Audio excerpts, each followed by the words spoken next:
अनुभूती आणून देणारा असा हा अभंग आहे आणि तो तुकाराम महाराजांच्या जीवनात त्यांना जी अनुभूती आली त्याबद्दल त्यांनी या अभंगात वर्णन केलं. तुकाराम महाराजांचा बोलावा विठ्ठल, काय करायचं? बोलायचा विठ्ठल, पाहायचा विठ्ठल, करायचा विठ्ठल, बोलावा विठ्ठल, पाहावा विठ्ठल, करावा विठ्ठल, कसा जीव आणि भाव एक करून करायचा.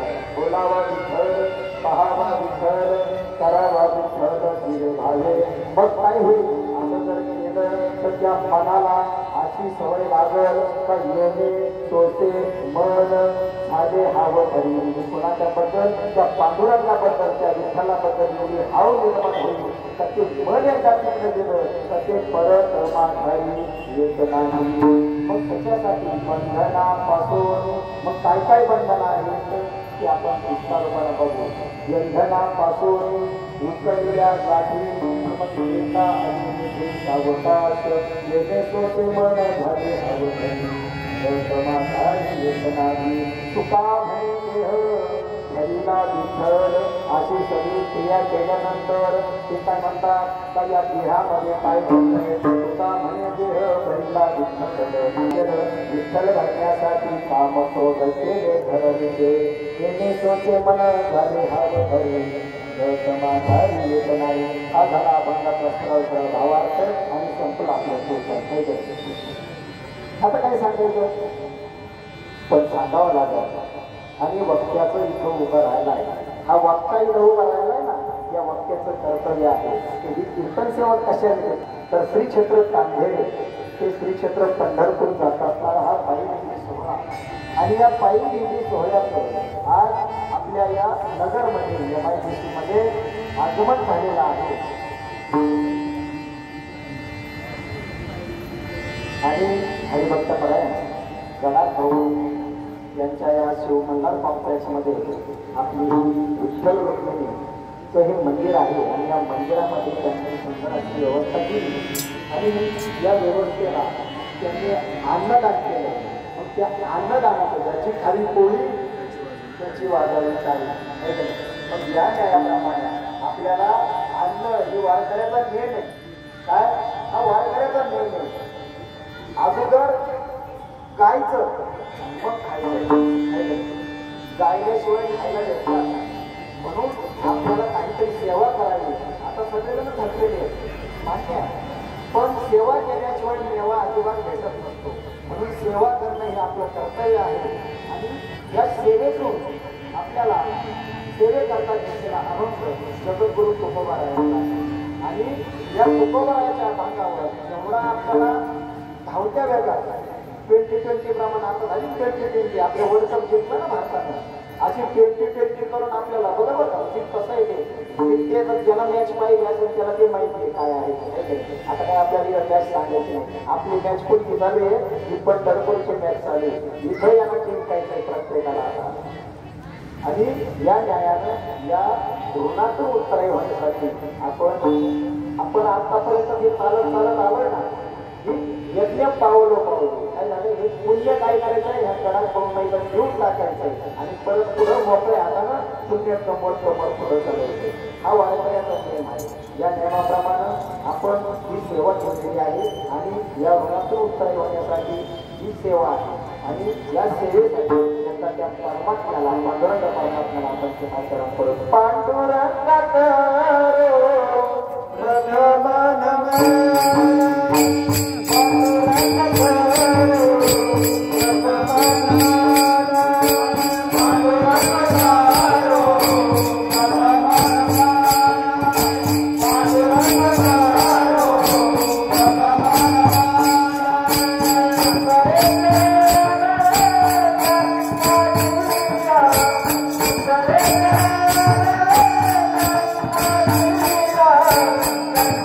Bye.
करो प्रथम नमः तुझे चरण संपाद्या त्यांच्या कृपाने त्याचा विचारो आवाज सद्गुरूचा तुका येत एक विठाबाई माझे पंचायतीचे आली विमाने चंद्रभागा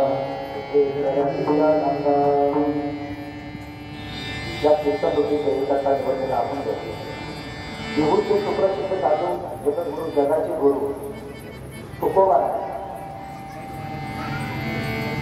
आता बघा सांगणारा कोण आहे तुमच्यासारखा असायचा माझ्या तुमच्यासारखा आहे का सांगणारा काय सांगतात तुम्ही का बोलावा सांगणाराचा अधिकार तुकाराम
तुकाराम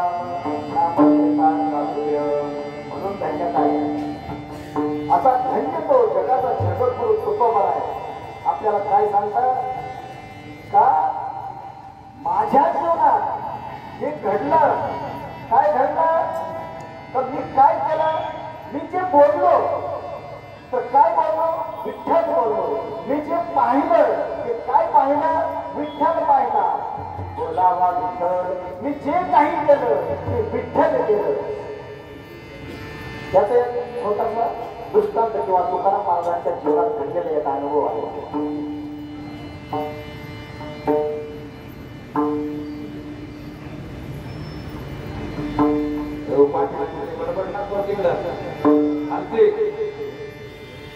माऊली हो माऊली आम्ही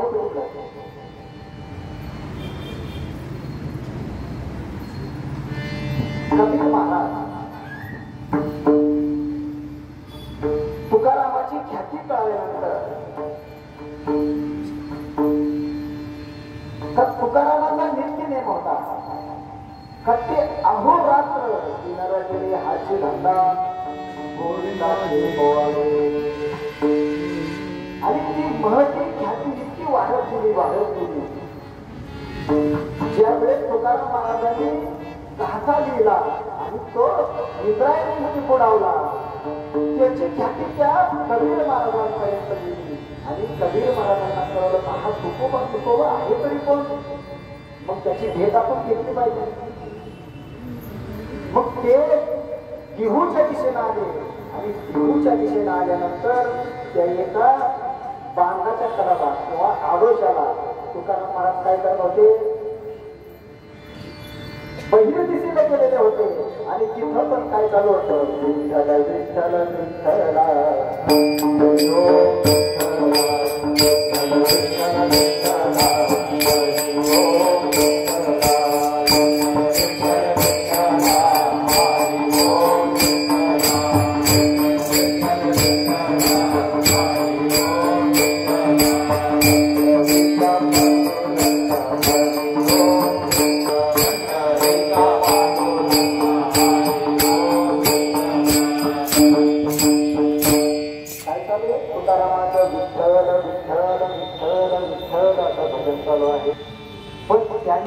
आणि तुकारामाची काही ओळख नाही आणि ते विचारत वाड्यामध्ये आले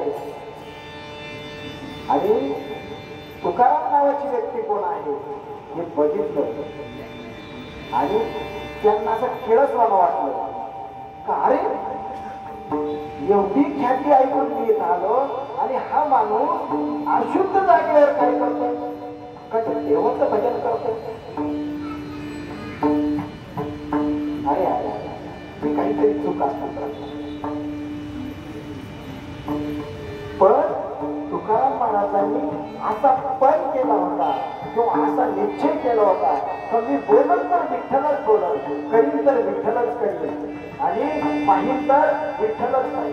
विठ्ठलाला सोडून मी काही करूच शकत नाही. जसं पाण्यात जसा मासा आहे तो पाण्याशिवाय राहू शकतो का. पाण्यातला मासा जर वर काढला तर काय करतो तो तडफड तडफड करून काय करतो मृत्यू पावतो. तसं तुकाराम महाराजांचा आहे. तुकाराम महाराज सांगतात जीवना वेगळी मासे जीवना वेगळी मासे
तुकाराम महाराजांना एका साधकाला प्रश्न विचारला का तुकोबाराय तुम्ही म्हणता मी अहोरात्र भजन करतो अहोरात्र भजन करतो मग तुमचं भजन तुमचा काही वेळ व्हायला गेला नाही का.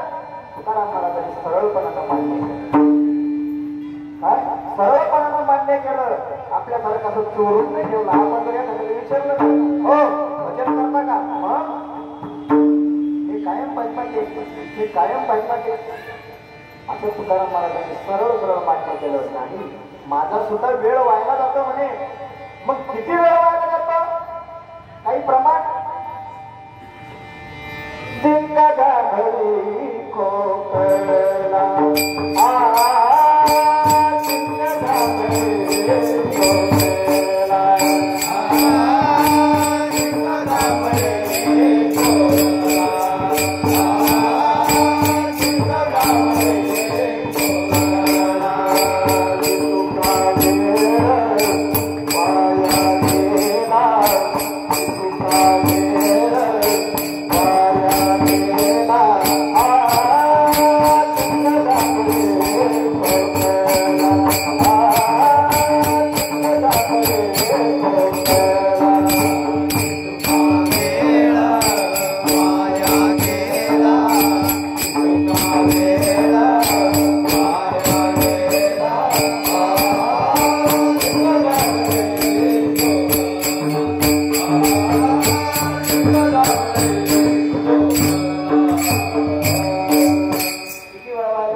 खोकला मला जर सीट आली तेवढाच वेळ माझा व्हायला गेला. मला जर जांभळी आली तेवढाच वेळ व्हायला गेला. मला जर खोकला आला तेवढाच वेळ माझा फक्त व्हायला गेला. नाहीतर मी अहोरात्राच्या पांडुरंगाचं भजन करतो. मग आपला किती वेळ व्हायला जातो हे ज्यांना त्यांना ठरवलं. मी काही वडपण घेऊन तुमच्या ठिकाण बांधायला आलो नाही. जर तुम्हाला तुमच्या घराची भिंत सरळ यावी पडू नये असं जर वाटत असेल तर ज्यांना त्यांना त्याच्या भीतीला वळपा लावायचा. घर बांधायचं आपल्याला शेजारीच्या भीतीला वळपा लावून जमन का जमणार नाही, आपली भिंत सरळ येणार नाही.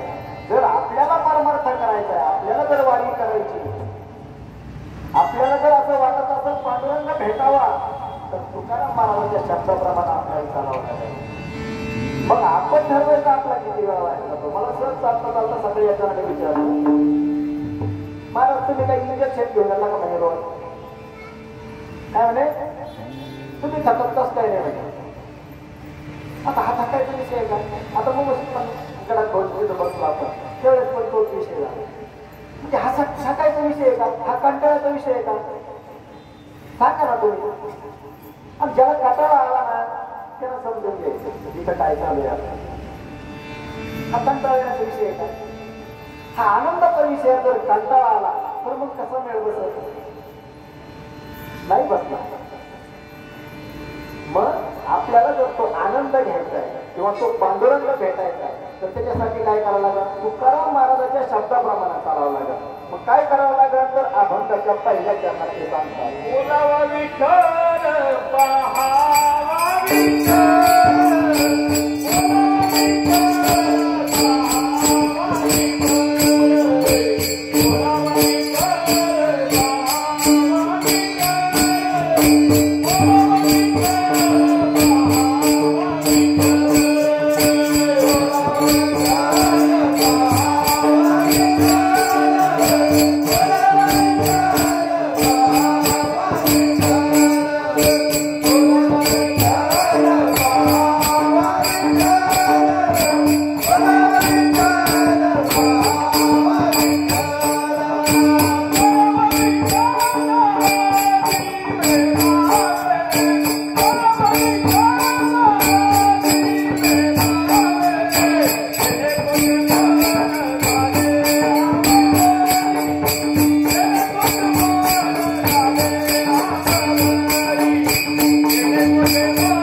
काय सांगितलं?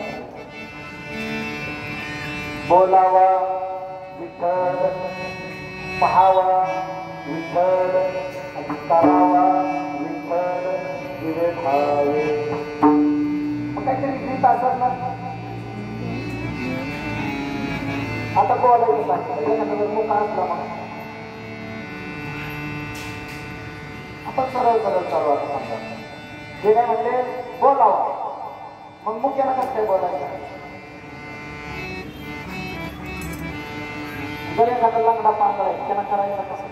ज्याला हातच नाही त्याला कसं करायचं? आणि ज्याला डोळेच नाही त्याला कसा पाहिजे? प्रश्न आहे का नाही? मग त्यासाठी काहीतरी रीत असेल ना, समजून घ्यावं लागेल का नाही? मला विठ्ठलच समजून घ्यावं लागेल.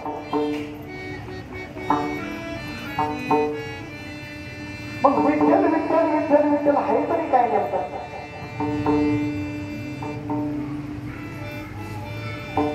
विठ्ठली काहीतरी गोष्ट असेल तर नाही.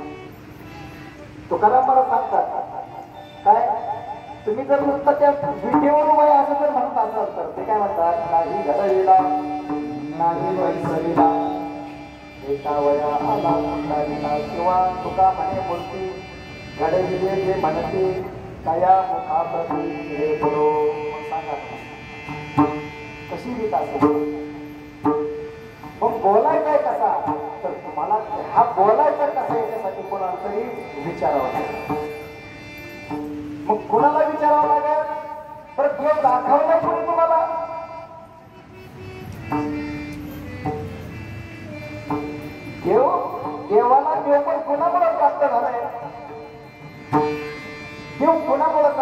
तर संतांमुळे कळाला. मग त्या संतांना त्याला एकदा विचारावं लागेल तर नेमकं बोलायचं आहे कसं विठ्ठल. बरं ह्या मुखाला बोलून का म्हणतात. ज्ञानेश्वर महाराजांचा अजापचपणे उलट प्राणाचा तिथेही मनाचा निर्धार हे नाही समजायचं का होतं.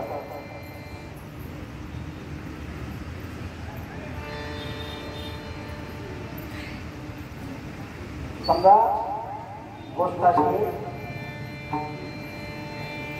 हे कुंदे महाराज आहे आणि कुंदे महाराजांना म्हणलं तुम्ही या पदातून काय करा विठ्ठल विठ्ठल बोल काढता का नाही तुम्ही उगम म्हणा नका आणि भाऊसाहेब बोलतो मी काढून दाखवा. कोणाला तरी विचारलं म्हणून तुम्हाला विठ्ठल विठ्ठल काढता आलं ना. म्हणजे गुरुविना जमू शकत नाही. जीवनात गुरु ही गोष्ट फार महत्वाची आहे. सद्गुरु असो सापडेना सोय मग घराची पाय मग सद्गुरु शिवाय तुम्हाला विठ्ठल बोलताच येणार नाही. आणि मग पहिला विठ्ठल कळून घ्यावं लागेल. विठ्ठल काय आहे. काया ही पठ्ठल आत्मा हा विठ्ठल नातं सोतेवर पांडुरंग किंवा चौया देहाची करोनिया वीट आणि विटेवरी वीट पांडुरंग. एवढ्या समजत ना तर विठ्ठल कोणाला म्हणायचं. कोणाला म्हणायचं. अरे प्रत्येकाच्या आतमध्ये ती चैतन्य नावाची किंवा आत्म नावाची शक्ती आहे तिला म्हणायचं विठ्ठल.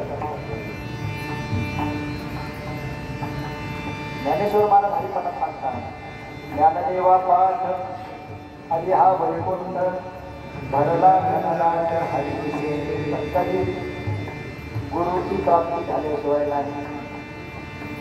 नामदेवाला सुद्धा वाटत होतं तर विठ्ठल माझ्या बरोबर बोलतोय, विठ्ठल माझ्या बरोबर जेवतोय, विठ्ठल माझ्या हातानं दूध पितोय. पण फक्त कुठला या विटेवर बाकीचा ज्यावेळेस वाळवंटामध्ये मिटिंग भरली संतांची आणि नामदेवाला कसं ठरवलं.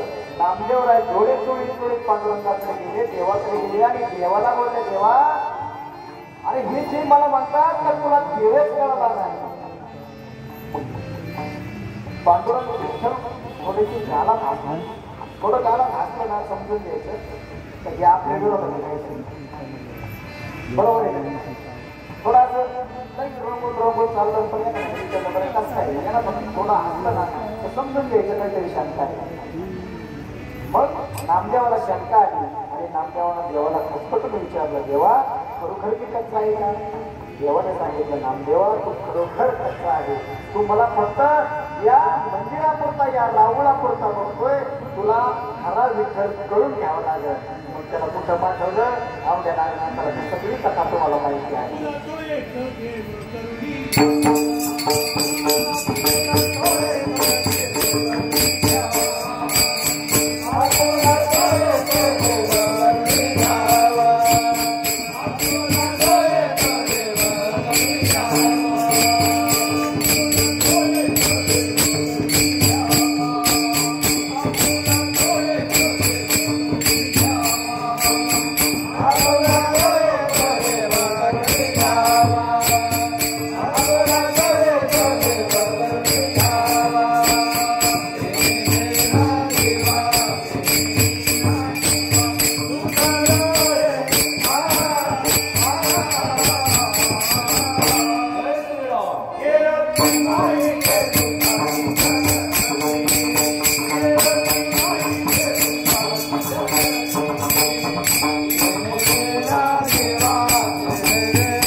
आपला हा मेळ एक करायसाठी चालू आणि आपला सगळा आज सध्या अवघड सगळं अवघड.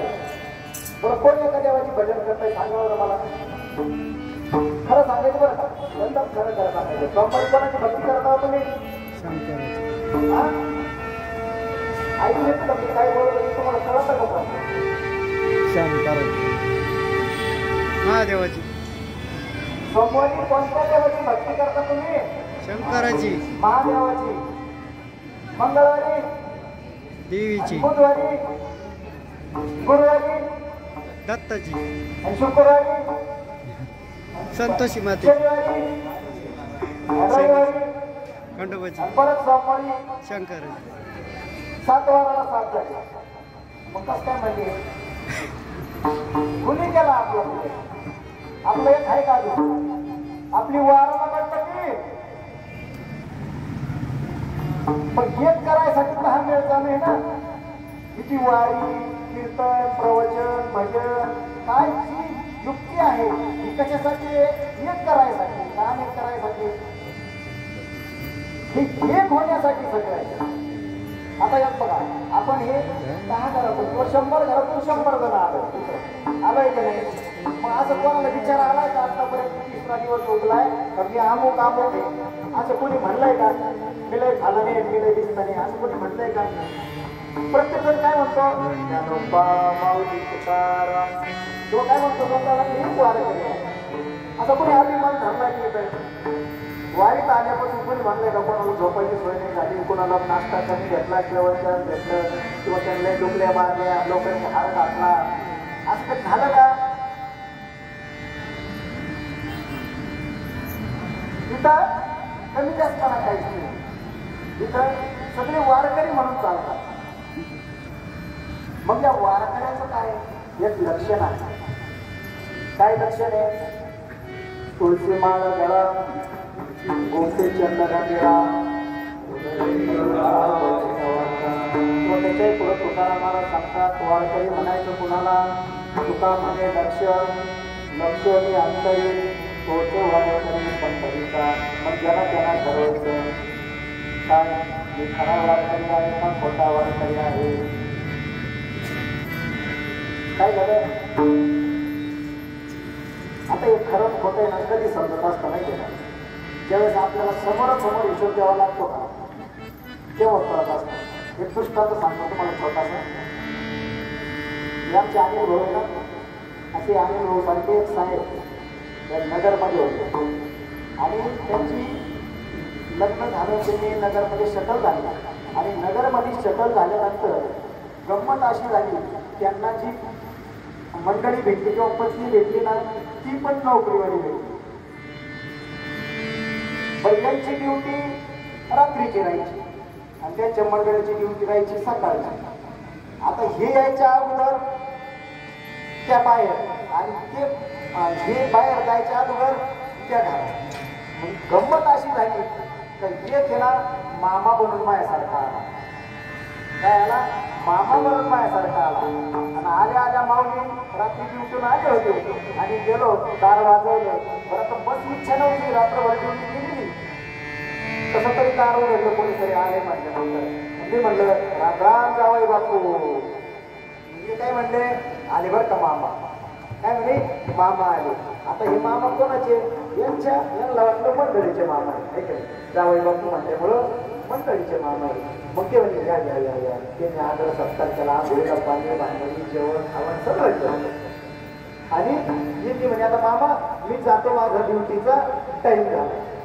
मग आता हे मामाला म्हणे करा तुम्ही आराम तुमची डेट येईल म्हणे आता मग तुम्ही नंतर ती स्वयंपाक पाणी बनवा मग तुम्ही जेवा आता मी चाललो ड्युटीवर म्हणजे मी आपला डाबा विचारला ते ड्युटीवर गेले हे गेल्यानंतर 15-20 मिनिटांना यांच्या मंडळी म्हणजे त्यांची त्या मामाची मुलगी आली आणि मुलगी आल्यानंतर आता ती असं पाहायलाच लागली कोण आलंय बघितलं कोण झोपलंय बघितलं मग तिनं काय केलं का नाही बोललं फोन लावला बरं हे कोण पाहुणे आहे म्हणे ते म्हणजे मामा आहे मामा हे काय म्हणले बघ ती मामा आहे मग आता यांना वाटलं ते मंडळीला वाटलं कोणाचे मामा आहे आणि मुलाचे मामा आहे आता यांना वाटलं मंडळीचे मामा आणि मंडळीला वाटलं यांचे मामा पण आता गंमत अशी झाली आला रविवारच्या दिवशी दोघांना सुट्टी बरं ह्या मामाला 7-8 दिवस येणार 6-7 दिवस असं खाऊन पिऊन गुटगुटीत झालं आता बरोबर दोघांचे मामा म्हटल्यानंतर याने भाऊ जास्त जीव लावायचे, तुमची मंडळी पण जास्त जीव लावायची.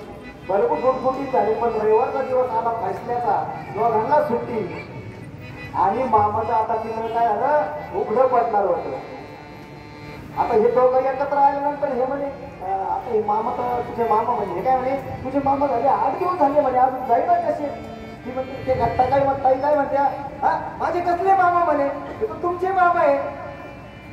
मग आता हे कधी सिद्ध कधी झालं समोर आल्यानंतर झालं ना तसंच इथं पण ज्यावेळेस आपल्याला आपण म्हणतो ना स्वतः वारकरी वारकरी, पण हिशोब कुठं द्यायचा आहे त्या भगवंताच्या दारात गेल्यानंतर. सगळा कॅमेरा त्याचा चालू आहे काय पूर्ण कॅमेरा. मला तरी किती वाटत असं डोळे मिटून जात मांजराची माझी जरी किती वाटलं ना मी बाई डोळे मिटून दुखते, पण त्या मालकीने ना घर मालकींना पाहिल्यानंतर पाठीला फटा बसतो बघा. तसं तो भगवंत आपल्याला क्षणाक्षणाला पाहिला आहे. तसं तो परमात्मा तो आत्मा प्रत्येकात चैतन्य रूपाला आहे. मग त्याला सवय लावायची काय आपला थोडा विषय बाजूला घ्यायचा. प्रत्येकाच्या हृदयात काय आतमध्ये काय ती शक्ती आत्म नावाची शक्ती आहे. ती आत्म नावाची शक्ती काय करते आपल्याला चालवते, आपल्याला बोलवते, आपल्याला उठवते. मग त्याच्या सानिध्यानं काय करायचं आपल्याला बोलायचा सुद्धा विठ्ठल, पाहायचाय सुद्धा विठ्ठल, करायचाय सुद्धा विठ्ठल. मग जर असं आपण बोललो विठ्ठल, पाहिला विठ्ठल, केला विठ्ठल तर काय होईल हे मन त्या विठ्ठलाच्या इतकं इतकं लीन होऊन जाईल तर ते परत मागच येणार नाही. अभंगाचं दुसरं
मनात बसला आणि तो मन जर एकदा त्या विठ्ठलाच्या चरणी जर अर्पण झालं तर ते मागे येणार नाही. म्हणून यंदा आपण त्या विठ्ठलाचं भजन करू.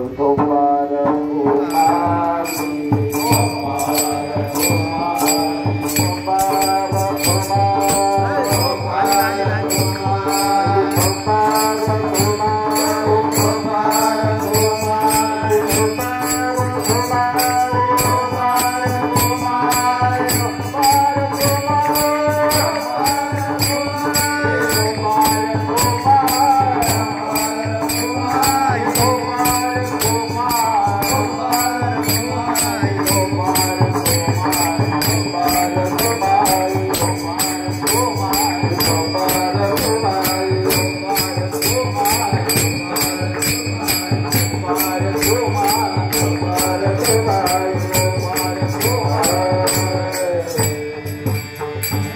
विठ्ठल पहावा विठ्ठल करावा विठ्ठल दिवे भावे सोते मना झाले हरी बंधनापासून उकरलेल्या गाठी देता आली निधी सावकाश. आता आता बोलण्यासारखं भरपूर आहे पण आपल्याकडे वेळ नाही. आपण आणि काय समजे आपल्याला 15 दिवस आपल्याला तेच काम नाही, बाकी दुसरं काही काम नाही. तुका म्हणे देह भरीला विठ्ठल काम क्रोध केले धरले मन झाले हव धरे नाही. तसं जर विचार केला 10 मिनिटं तुमचं जास्त घेतले बरं का. त्याबद्दल दिलगिरी व्यक्त करतो. मला 8:30 टायमिंग दिला होता पण आता काय झालं पावले नव्हते. पण त्याबद्दल बोलण्याच्या ओघामध्ये सगळ्यांचं लक्ष गेलं नाही आणि पाऊण तास कसा गेला हे मला कळलं नाही, तुम्हाला तर अजिबात कळलं नाही.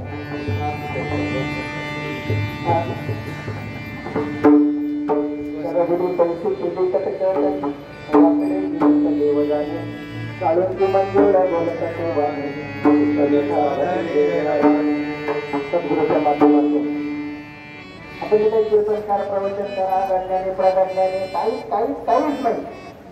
एक सर्वसामान्य तुमच्यातलं कार्यकर्ता आहे तसे तुम्ही तसा नाही. पण हे म्हणजे हे माझं नाव घेतलं काही काही जोडवलं करू आपलं म्हणलं आपलं कीर्तन.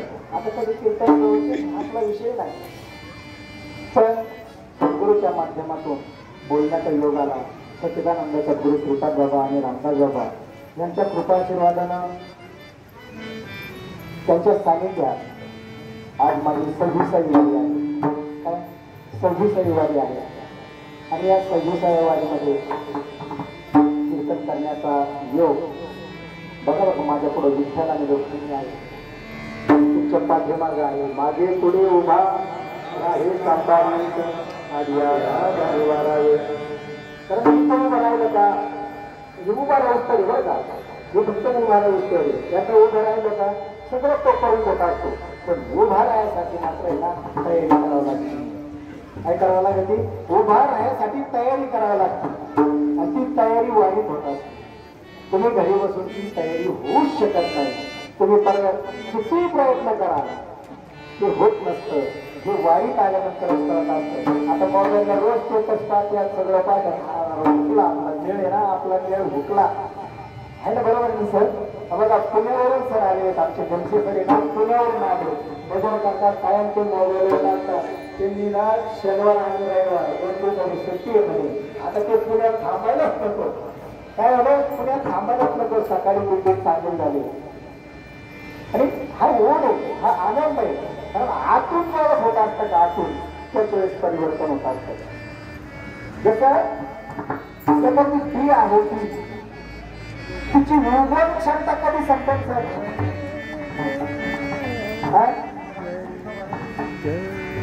तिची उगवण क्षमता कधी काय समजा खरं सहज द्या भुईमुगाच्या शेंगदाणे ना बरं किती तर त्याला पातळ देतो नुसतं आज कारण येण्यामध्ये जमन का तिचं वरचं तडकलं जरी निघून गेलं तरी तुम्ही पोत्याला सोडलं तरी एक ठोकुत्र ज्वारीचा दाणा आहे किंवा बाजरीचा दाणा आहे तव्यावर किंवा त्याला अग्नीचा स्पर्श झाला आणि ते जर तुम्ही पेरलं तर उगवण का उगूच शकत नाही. त्याप्रमाणे काय एका संताच्या सानिध्यात तुम्ही गेल्यानंतर तुम्हाला इथं कशाचीच आठवण येणार नाही. कशाचीच म्हणजे कशाचीच येणार नाही. म्हणून ते तुम्हाला तिथे ना वारं भरत असतो. वारं एकंदरीचं ना भूतीने इतकं मोठं आहे इतकं जबर आहे कधी ना भल्या नाचे ना आपाप नाचायला गेले. कारण इथं ना अहंकार सगळं गळून जात असतं. अहंकार गेला तुका म्हणे देव झाला. अहंकार काढले तुका म्हणे वाया गेले. काय इथं अहंकार दिले आमच्या तंक हे सगळं सोडून द्यायचं आणि मी फक्त त्या पांडुरंगाचा सेवक आहे या न्यायाप्रमाणे चाललं ना बरोबर ती तयारी होत असते. मग ती तयारी करण्यासाठी तिथं कुणाचंही नाव द्या या वारीत कुणाचंही नाव द्या ते जर नाही बोलला तर चॅलेंज आहे. कोणाला म्हणायचं फेटा बांधत बोलण्याची सुरुवात सर ही ख्याती ही मोरेश्वर बाबाची कृपा आहे, ही रामप्रभूची कृपा आहे. कारण मागच्या वर्षी आता मी कुणाचं नाव घेतलं का लगेच फेटाबांध म्हणलं का सुरू, अरे प्रवचन पण म्हणलं का सुरू. चैतन माऊली आमचे वादर बरं का, आमचे वादर अजिबात वाजता वाजता अजिबात येत नाही अचानक कुठं नाही जळगाव मध्ये लगेच उठतो म्हणे मी करतो प्रवचन 15 मिनिटं असे बोलले गमा पडले त्याला सेवक सेवक झालो तरच जमणार, नाही तर तसं जमणार नाही. मी जसा एक सेवक आहे, तुमचा काय सहज नाव घेतलं महाराजांनी राहिलं उभं. सुरुवातीला खडकात सुटला होता ते रूपपा रामकृष्ण हरीपर्यंत, पण एकदा आतमधून काहीतरी झालं आणि ते सुरू झालं आणि बोलण्याचा योग आला. बोलता बोलता एखादा शब्द चुकला असं तर साहेबांची अंतःकरणानं माफ करा आणि मी तुमचं लेकरू आहे या मापानं मला माफ कराल आशा व्यक्त करतो. निबंधपरायण गडाख भाऊ यांनी आपल्याला या दिंडीला आधी त्यांनी जर विचार केला तर त्यांचं ऑपरेशन झालेलं आहे बरं का आता, आणि त्यांची म्हणजे इच्छा अशी मावशीत गेल्यानंतर म्हणे मला आता इथे नंपांवर बसवाच वाटाणा म्हणे. आता तुम्ही आले ना मला असं वाटतं लगेच मी तुमच्या बरोबर यावं, पण म्हणलं नाही सकाळी आम्ही तुमच्याकडे रथ घेऊन येतो, तुम्ही वरूनच बघायचं रथ कसं आहे आणि वरूनच दर्शन घ्यायचं. म्हणजे त्याची तयारी व्हायची आपल्याबरोबर इकडे यायची. म्हणलं नाही येता येणार तुम्हाला, म्हणजे तो आनंद काय असतो. आणि या वर्षी त्यांनी असं ठरवलं होतं का तुम्ही आपल्याबरोबर वारीला येणार होतं, पण काही केलं असं भाग्यात नसेल ते मोठी अशी खंत व्यक्त केली का माझी इच्छा होती तुमच्या बरोबर यायची. म्हणजे पुढच्या वर्षी या न्यायाप्रमाणे खराबीने काही केली वाकडे तुम्ही तर देव आहे म्हणून झालेली सेवा तुमच्या मायबापांच्या चरणी संत मंडळीच्या चरणी अर्पण करतो आणि सेवेला आम्ही सत्पूर्ण देतो.